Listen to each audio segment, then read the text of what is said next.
All right. So, what is marketing actually? Now, there's a whole bunch of random, what are weird terms that get thrown around with marketing. So everyone just kind of assumes it's sales in print, like in video or whatever. Everyone just assumes it's sales, which even sales isn't this, but they assume it's like a snake oil salesman, right? They assume it's people who don't have your best interests in mind trying to sell you shit you don't need, right? Or if you're more advanced, you think it's like we'll run ads to Facebook, and I'll take them to the opt-in page, and then I'll take them to the VSL. They'll watch the VSL. They'll be motivated enough. They'll know about the product. Fill out a type form. Be qualified. Book a call. They'll get on the sales call. We'll get money from them, right? Or if you're actually criminal, you'll think that marketing is those stupid. You ever walk by your cousin and they're watching Super Bowl, and you see the stupid M&M commercial come on, and it's just like M&Ms in a car, and then the car crashes, and then like it feels like a fever dream when you're watching it, right? That is not marketing. M&M is a multi billion dollar company. Okay, they do not really need to have good marketing. They just need to run something so crazy when you're at Home Depot and you're checking out and you're scanning stuff and you see the thing on the little shelf behind the scanning thing. It's got M&Ms and M's and all the candy. But you see that and you're like, oh, that's funny. I remember that ad. Yeah, let's buy a pack of M&Ms. And you buy it for an extra $1.99, right?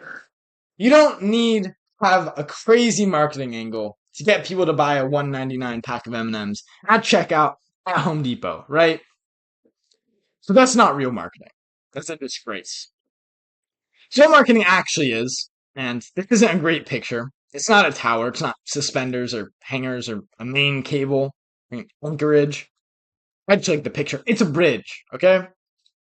The bridge, because you've got people on this side of the bridge, over here, they've got XYZ problem. And on the other side of the bridge is you've got a company that has XYZ solution. It's like a puzzle, right? They fit together perfectly. So, in a perfect world, anyone with a specific problem, XYZ problem, will buy XYZ solution to alleviate their pain, right? In a perfect world where everyone knows everything and money is not an issue, people will do it. And money isn't even usually an issue. We'll get around to that at a later date. So I always use the weight loss example because it's a classic and I like it. So, if you have someone who's overweight and they can't get out of the bed in the morning and they're 350 pounds, their friends contact for them in the phone is a walrus, and they're insecure about it. They're like, shoot, I'm really fat. This sucks. I can't run. I get out of breath from walking from my car to the supermarket. That's a pain, right? And guess what? There's about 50 billion companies with 50 billion solutions to it. You're fat? Work out. Here's a dumbbell. Curl. Here are supplements. What are Rink up, right? You'll lose weight. I mean, go to a gym, right? Gym membership, community, right? There's all these different solutions to this base problem, right? And the person usually will buy whichever one they perceive will help them the most. Maybe they're not very social. They won't really go to a community like the gym. Maybe they'll just buy at home equipment, even though that's dumb.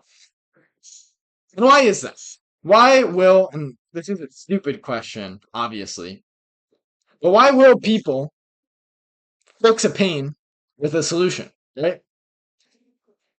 It's because unless you're one of those guys on Nickelodeon who've got 1,003 needles stuck in them and they're the TV spectator guy or whatever, Steve Harvey is laughing in the background. It's live TV and it's gross and ever. Unless it's that shit, there are literally zero people on Earth who enjoy being in pain. No one wants to be in pain. No one wants to be fat. No one wants to be dehydrated.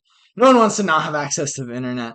No one wants to not live in a house. No one wants to get out of their bed and like their back is stiff and like like no one wants pain in their life, right? Right? Like half the purpose of life is just getting rid of all the shit you don't like, right? No one likes having pain in their life. So I'm sure you're thinking now, like Matthew, if that's true, then why isn't every single business that solves a pain, why aren't they like trillionaires, right? Why aren't they just like the like Scrooge McDuck? He's got his like pool of gold, right? Why isn't every like gym owner or like lawyer or like mattress company like why aren't all these companies that solve extremely basic needs like being in shape, getting a good night's sleep? I mean, why isn't every water bottle company as big as Tesla, right? It's actually a pretty light answer. It's pretty simple. Because no one knows about your shit. Or, specifically. People like knowing that something will help them specifically, but that's like the second issue. Issue number one, you don't know your shit exists. So, we'll go back to the gym owner. You are the best gym owner in the world, right? You take people who are 355 pounds, they rock back and forth in the mornings to build enough momentum to like roll off their crusty bed that smells like McDonald's and like Chipotle. Except not Chipotle, they don't eat vegetables at all. Or protein. It's like White Castle. Right? It's like White Castle, McDonald's, Wendy's, there's a half-eaten burger on there. Crusty bed. And when they get up, they've got a mirror right across the room. They can't even look in it. When they do, they see they've got more rolls than the Pillsbury boy. All right? Hot and fresh. Which is impressive, by the way. They sold 400 million rolls a year. They're prime. So, this guy's out of shape, okay? What you do is you guarantee that whoever works with you will have rock hard abs. We're talking like steel. Fucking punch. Nothing. Steel. Firm. Rock hard abs. After 6 months of working with you, they don't pay a dime. Right? That's pretty killer offer. Came up with that on the spot. But that's pretty solid. I want you to really think here. Who wouldn't take that offer in a perfect world? In a perfect world where you're lazy and you're fat and you're in your Wendy's bed and like you haven't seen a woman in years, like why wouldn't you take that offer, right? If time, money, like if there are no constraints, why wouldn't you take that offer? You wouldn't. You would. You would take that offer, right? So this guy's like a billionaire, right?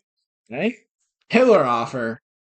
Bringing 500 million people across the globe who need it. He's a billionaire, right? No. Wrong. 99% of gym owners who run this offer are gonna barely be able to scrape together enough dimes to pay rent for their like greasy, overweight, acne-ridden landlord who has not seen the sun or a girl in weeks. And why is that? It's like this one meme. Unless you live under a rock, you've seen this meme before, and it's like, nobody. Absolutely no one. Not a single soul on earth. And the last one will be like, you, and it'll be some like random little quirky trait or whatever.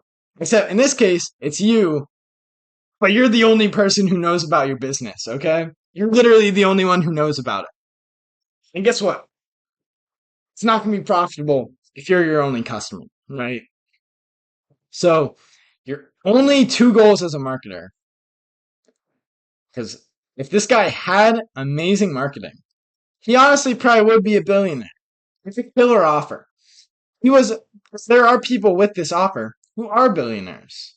Like the owner of Planet Fitness, billionaire. The owner of Gymshark, probably not a billionaire, but he's probably doing pretty good. Pretty good, right? So, what separates them from you not being able to pay to your landlord? Well, it's marketing. So the only two goals you should have as a marketer are acquisition and conversion, right? Or, in less fancy terms, getting customers, or sorry, getting people who are interested and making them buy. Okay? Those are the only two things you need. So, what do you want to do? I've got 4 steps here, and we'll call it a wrap. You want to find a group of 30,000 people who have a pain. This could literally be any pain, okay? I won't use weight loss because we've used that like twice already. So honestly, we'll just use business. There's probably 30 million businesses who have shitty marketing. And shitty marketing, as we've just discussed, is a pretty big pain. It's a pretty bad one. It's up there. So, what do we do after we found that group of people? We create a solution for that group of people, right? Our solution in this case, we'll just make it an offer. We'll run ads that, if they don't do double however much you're making with ads in 60 days or less, you don't pay, right? Like you'll get twice the ROAS you're currently getting, or you don't pay. And we only get a percentage of the upside we get from you, right? It's pretty solid up. I could do better if I had like more than just coming up with it on the fly, but it's not a bad offer, right? So now you've got this. It's like a key and a lock. Okay, they've got a lock. Like these business owners, they have a lock. You have a key, right? We run better ads. They have the lock. Our ads, they're horrible. So what do you do for step 3? All you do is you just determine how to get this key in front of them. You don't even need to figure out how to get them to buy the key. You just want to get it in front of them. You want to make them aware of the key, okay? And there's only 3 ways you can do this. You can run ads, you can do content, which content could literally be on any social media platform whatsoever. YouTube, Instagram, Twitter, TikTok, Threads, Facebook, Discord, okay? You could literally any social media platform whatsoever for content. And lastly, there's outreach. Outreach, there's technically 2 types. There's warm and there's cold. Warm's not a real thing. It's just not. No one, unless, like, comment down below if you know a 8-figure business owner. I don't. So I don't think warm outreach is a real thing. So you have cold outreach, which has basically you reach out to people who don't know you, and honestly, you don't know either. And you just put your offer in front of them. You don't have to sell them on it. You just need to get them aware of your offer, okay? So this could be like cold email, cold calling, cold texting, door to door, like there's a whole bunch of cold outreach. But those are basically the 3 main ways of getting your offer in front of people. Like paying money to whatever Zuck or the people at TikTok to run ads for you, get people to click on those ads, opt into your stuff, get inside your world, right? Do that. You can do content on the social media platform, or you can do cold outreach. Those are the 3 ways to get your offer in front of people. And then the last step, and this is how you get someone to buy, you need to like creatively connect in their brain how your solution solves the pain. Like how it specifically solves theirs. This sounds a lot easier than it is. But like you need there to like be neurons in their brain where like breaking then reconnecting to piece together how your solution specifically helps their pain. Okay? And there are, I want to say thousands of ways you can do this. I just put down the most popular ones. You've got SMS, texting, right? You get their number from an opt-in page. You text them like, hey, we've got 20% off Labor Day. It works. VSLs. It's a talking head video. It's someone who goes like, hey, I'm going to teach you how to get started with high ticket sales. And then 15 minutes later, they go, oh, hey, if you want to get started with high ticket sales, they get the fast track. Join my coaching program, right? That's what Luke does. GOAT. Then you've got email, which that's my favorite. I freaking love email, dude.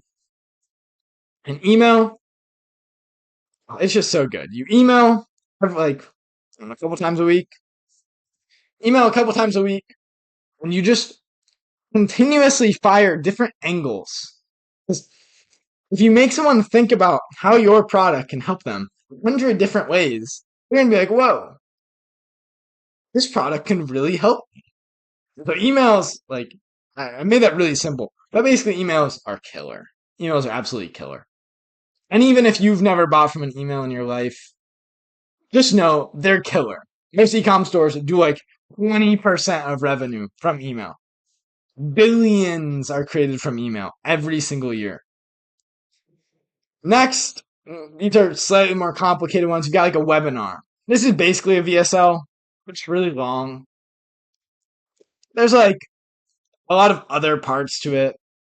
Honestly, that's all we're going to say today. I'll make a video on it again later. Then you've got sales pages, which these are basically VSLs, but like worse. Like they serve different purposes, kind of, but not really. Basically, a VSL is like, hey, I'll teach you how to do XYZ. 15 minutes later, they pitch you on their stuff.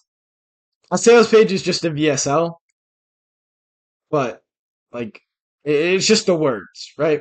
There's no video, there's no person, there's no camera, there's no lighting, there's no retention, hack, whatever. It's just the words on the page. And it convinces you to take an action. Then you've got advertorials. They're basically a sales page, but they start off not seeming like a sales page, right? They're called an advertorial because honestly, I don't know. I've never read a newspaper in my life. But I know back then you used to have like it would start off just looking like a normal article. And then as you went down, it would slowly and slowly and slowly turn into a sales page, right? So an advertorial is basically a sales page in like incognito, right? It's like wearing a hat, it's wearing a trench coat. It's a sales page, but it's covered up a little. And then you've got opt-in pages, which these absolute killer. Opt-in pages are so freaking good. Basically, it's the classic. It's like, hey, honestly, there's 50 different styles, but basically, you get free value in exchange for your email address or phone number, or both. So sometimes it's like, hey, you get free training. Put in your phone number and email. And I promise we won't call you in 15 minutes trying to get you on a call, right?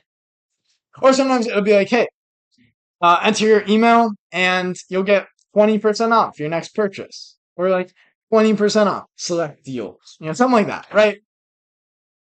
And then lastly, and honestly, I don't even know if this goes in this bridge, if I'm being honest, but we've got offer creation. This is simply how you word what you're selling. So, what do I even put this? It's like, we'll go back to the online trainer. So, if I am a weight loss coach, and I say, hey, I'll help you lose weight. How? Everyone can do that. Why are you special? Why should I go with you and not the 50,000 other fitness coaches on the internet, right? Whereas, if I instead change that to, hey, I'm going to get you a rock hard, rippling six-pack abs, bulging biceps, and an absolutely sweltering chest like me. And I'll get you that in 90 days or less or you get your money back. And we're going to do this with my simple 6-step program that has gotten my clients and all my students these results. And then, like, on the board, it's like Chris Bumstead, right? Like, that offer is going to sell. Oh, killer offer. It's going to sell so much better than just, oh, I can help you lose weight. Like, it's insane. It's insane. Honestly, one of probably the most important part of marketing, I would say. Easily, easily. Offer creation is just the thing you're selling, making it as attractive as possible.